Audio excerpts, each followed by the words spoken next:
All right, I'll go ahead and tell you my ghost experience. So my family and I were in the Salem Inn, and we were staying in this one room, and it was kind of like a suite. So my dad was in one bed across the room, and I was in a twin bed that was against the wall over here. And I was sleeping, I was on my stomach, and I awoke to this rush of cold air coming up my back. And the back of my t-shirt, I was sleeping in t-shirt and shorts, went up over my head, and I felt this hand like stroking my back.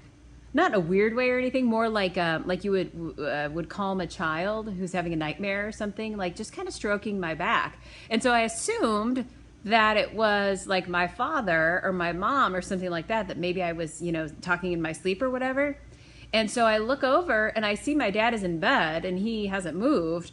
And I just flip around real fast and I start screaming, no, no, no, no, no. And there's nobody on top of me. Like I can't see anybody, but I go like this and I'm trying to push them away and I feel them. So my hand is literally like meeting up with somebody. Like I feel resistance, right? And it was what I would describe sort of a portly type person. Like he or she was real squishy, kind of. Okay. And then I could feel like this person was wearing a shirt that had like strings, maybe like one of those old fashioned, like laced up shirts or whatever. Like, how they used to have the shirts that looked like shoelaces up the front and then they had strings, because I kept feeling this. My fingers were getting stuck in these strings, these long strings, and I kept pushing like that. No, no, no, no, no, no, no. And I'm screaming at the top of my lungs at this point. And I look over at my father. He's not moving. My mom is in another room, and so she can't even hear me. And finally, I just give it a good shove, and it stops touching me, and I see this dark shadow retreat from the bed that I'm in and just retreat to the corner real slowly, and then it just stops. And so I laid there just like watching the corner like crazy, like this, like the whole night. And then I finally fell asleep.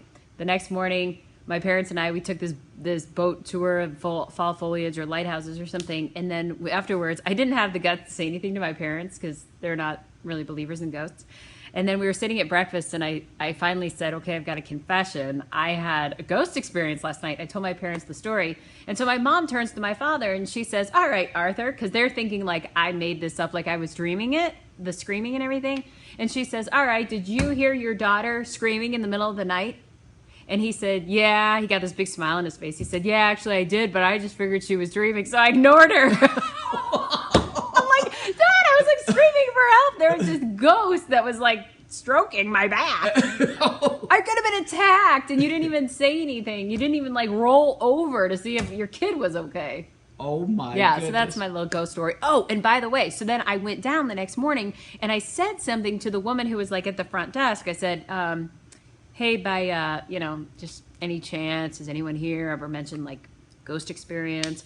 And she said, oh, absolutely. In fact, there's a whole book over there where people have written down their ghost experiences that they've had in this inn, and you can go ahead and share your story. And I mean, the thing was this thick. I started flipping through all the pages, and it went back years and years and years, and all these different ghost experiences at the Salem Inn.